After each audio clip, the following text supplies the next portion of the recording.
This is the legend of McBlott, the Black Scot. People say he came on board a slave ship. Others say he was a mutineer or a deserter from the Royal Navy. But say what you will, he came as a plague upon the land. Some say he came with no name, but was just referred to as a blot. And therefore in a Scottish land he was called McBlott. At first he was unsure of himself and needed the help of others. He worked hard and became the very definition of labor. The weather was not kind.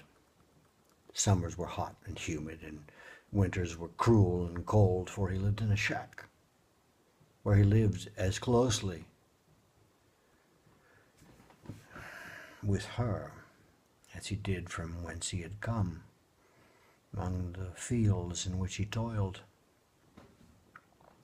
Skin was darkened by the sun and leathered by the elements, and the insects that preyed upon him.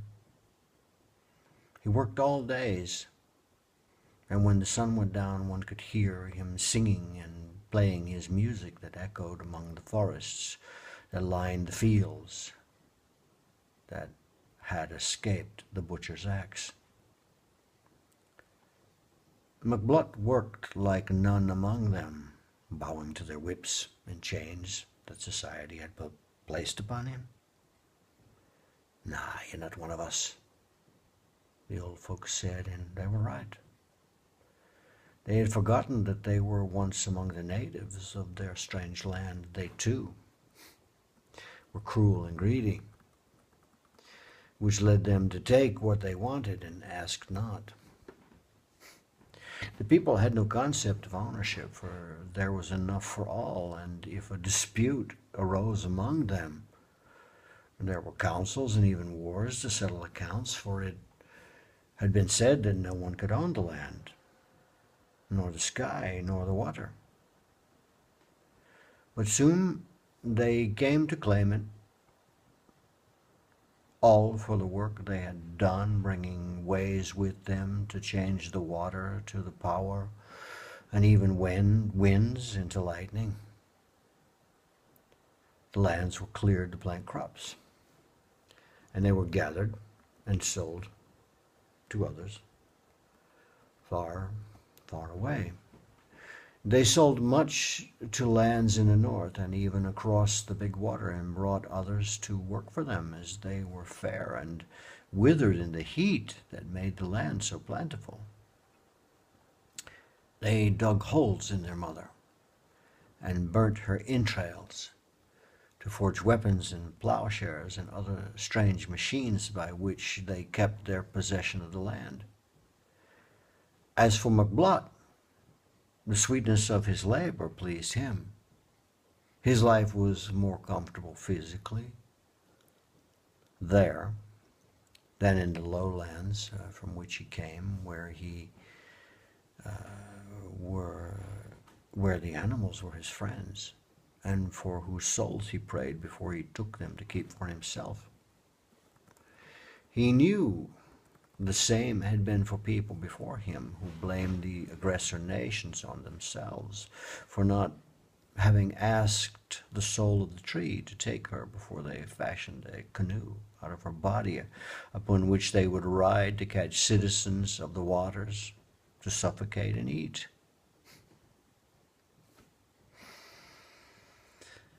For that they had brought it all upon themselves, and would now suffer for untold generations for that mistake. Woe be unto them all, for they have raped the earth and poisoned the water and fouled the air. McBlott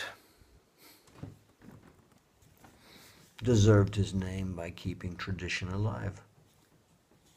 People began to forget who they were and the promises that brought them to this new land. Each generation remembered less and less, and soon they became prideful and filled with hatred of each other because of envy and fear. McBlott saw this and emulated those around him. For every meal he ate, he demanded another. For every acre he owned, he demanded another. Soon his eyes filled with liberty, and he gazed upon others' women and their possessions, but he had forgotten the power of those around him and how greedy they were. For not one would ever allow this stranger among them to become one of them. But they never opened the golden door, for they had enough and wanted no others to have what they did. McBlott began to rob what was his. He took the excesses and squandered them. The things that his master did not need, he took and sold back to them, and they had no controls on trade, and their police even feared McBlott and let him grow bolder and bolder. And one day, McBlott saw a woman he desired, and he took her. The people did nothing, for they feared McBlott's tantrums and his muscular hand that could break and burn all around him when he was displeased. More and more, he too was taken by greed that he had learned. They were not wanting me to be like them, he asked himself. He took more and more while those above him stuck in their own promises and without gods to contain him let him rise. His children, neither of him nor another, now roam the streets and the byways. They became wild, knowing they were protected by McBlott and the fathers, pleasing neither. They became wild, knowing they were protected by McBlott and the fathers, pleasing neither. They too took women and multiplied, not knowing which way to go, now that they too littered the land. The fathers used more machines to replace the unruly clans, and born of right, they had no work to do and turned to pleasure as their reward. People came to understand that they were a blot upon the land, and his name was justified. They had come to take what they could, becoming thieves of man and God. Nothing was sacred. Not the land, nor the animals upon it, nor the trees, nor the lakes, nor the rivers, nor the fish, nor the air, nor the birds, nor insects, had all lived in balance before man. They all became as gods and needed not a higher one. The mills closed, the machines stopped spinning. They all gazed in wonder at the new technology that was designed to keep everyone stare at a more perfect world of light and movement. They became friends of everyone and none. They knew everything and nothing.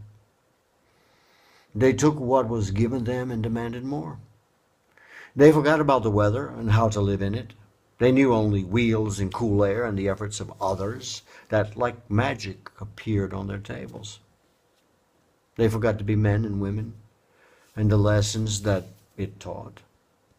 Their heads were elsewhere. But one can imagine they began to wander in search of another place to spoil and pillage. They sought excitement and pleasure and an easier way of doing things, but soon, as you can imagine, they became too soft and lost even the desire to live. To buy, to move, to gaze, to feel the power given them led others to seek the same. And then there were wars and hatred from fear. Tradition couldn't save them, nor heritage, nor laws. nor money, because everything was worth the same and therefore worthless. McBlott and others like him killed all there was through weakness, and the greatness of the land was exhausted. McBlott, the black Scot. Huh?